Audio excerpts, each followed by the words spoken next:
පුතේ එන්නකෝ ඔයාට මං කිරියල කොළ මැල්ලුමක් හදලා දෙන්න.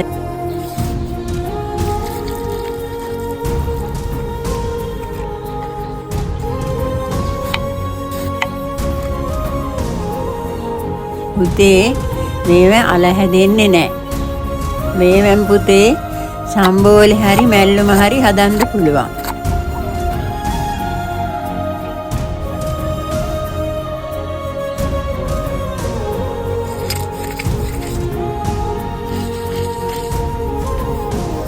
දැන් පුතේ මේකට සම්බෝලේ දාලා තෙල් ඩිංගක් දාලා මලවලා ගන්නවා.